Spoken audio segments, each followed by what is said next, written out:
Assalamualaikum. Sobat Muslim, bersolawat berikut kisah Nabi Musa alaihi salam. Pada zaman dahulu, negeri Mesir dipimpin oleh seorang raja zalim bernama Fir'aun. Ia merupakan raja yang sewenang-wenang menindas penduduknya. Fir'aun juga dikenal sebagai raja sombong, suka memperbudak dan memecah belah penduduknya serta mempekerjakan mereka dengan kerja paksa. Suatu hari Fir'aun bermimpi ada api yang datang dari Baitul Maqdis yang membakar negeri Mesir kecuali rumah-rumah kaum Bani Israel. Merasa ada yang janggal dari mimpinya, akhirnya Fir'aun mengumpulkan para peramal dan ahli sihir untuk menanyakan arti mimpi tersebut. Setelah Musa diutus oleh Allah Subhanahu wa Ta'ala menjadi nabi, penduduk Mesir semakin fanatik dengan penguasa mereka yaitu Fir'aun. Dengan sewenang-wenang Fir'aun berhasil menekan penduduk agar mengingkari ajaran yang dibawa Nabi Musa. Hal ini sebagaimana Allah berfirman dalam salah satu surah, yang artinya, maka tidak ada yang beriman kepada Musa, melainkan pemuda-pemuda dari kaumnya. Musa, dalam keadaan takut bahwa Fir'aun dan pemuka-pemuka kaumnya akan menyiksa mereka. Sesungguhnya Fir'aun itu berbuat sewenang-wenang di muka bumi. Dan sesungguhnya dia termasuk orang-orang yang melampaui batas. Al-Quran Surah Yunus ayat 83. Selama bertahun-tahun Nabi Musa dan para pengikutnya telah bersabar menghadapi Raja Fir'aun dan tentaranya yang dengan sewenang-wenang terus menindas. Tak hanya itu, semakin hari Fir'aun juga semakin menentang dan memusuhi kebenaran. Pada puncaknya Fir'aun dengan segala kesombongannya mengaku kalau dirinya adalah Tuhan. Maka dari itu, Nabi Musa senantiasa berdoa kepada Allah sebagai berikut.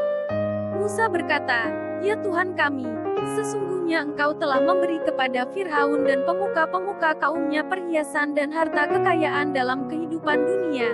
Ya Tuhan kami, akibatnya mereka menyesatkan manusia dari jalan Engkau. Ya Tuhan kami, binasakanlah harta benda mereka, dan kunci matilah hati mereka. Maka mereka tidak beriman hingga mereka melihat siksaan yang pedih." Al-Quran Surah Yunus ayat 88. Nabi Musa membelah lautan, hingga akhirnya atas izin Allah Nabi Musa dan para pengikutnya memutuskan untuk keluar dari Mesir dan menuju Syam. Mendengar kabar ini kemarahan Fir'aun semakin memuncak, sehingga ia mempersiapkan tentaranya untuk mengejar Nabi Musa dan para pengikutnya. Pasukan Fir'aun terus mengejar Nabi Musa serta pengikutnya. Beberapa pengikut Nabi Musa mengadu bahwa pasukan Fir'aun hampir menyusuli mereka. Pasalnya di hadapan mereka jalan tertutup lautan. Kemudian Nabi Musa berkata, "Sekali-kali tidak akan tersusul, sesungguhnya Tuhanku besertaku, kelak Dia akan memberi petunjuk kepadaku." Al-Quran Surah Asy-Syu'ara ayat 62. Pada saat itu keadaan benar-benar genting dan terhimpit dialami Nabi Musa dan pengikutnya.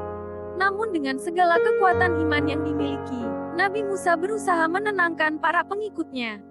Setelah itu turunlah wahyu Allah Subhanahu wa Ta'ala kepada Musa. "Pukullah lautan itu dengan tongkatmu, maka terbelahlah lautan itu dan tiap-tiap belahan adalah seperti gunung yang besar." Al-Quran Surah Asy-Syu'ara ayat 63. Setelah lautan terbelah, Nabi Musa dan para pengikutnya bergegas melintasi jalan tersebut.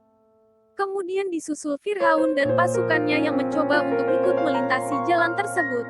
Akan tetapi lautan telah kembali seperti semula, akhirnya Fir'aun dan pengikutnya tenggelam.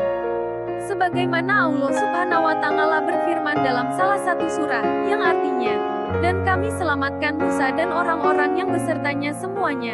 Dan kami tenggelamkan golongan yang lain itu. Sesungguhnya pada yang demikian itu benar-benar merupakan suatu tanda yang besar, mukjizat, dan tetapi adalah kebanyakan mereka tidak beriman." Al-Quran Surah Asy-Syu'ara ayat 65-67. Demikian kisah tenggelamnya Fir'aun di telan lautan.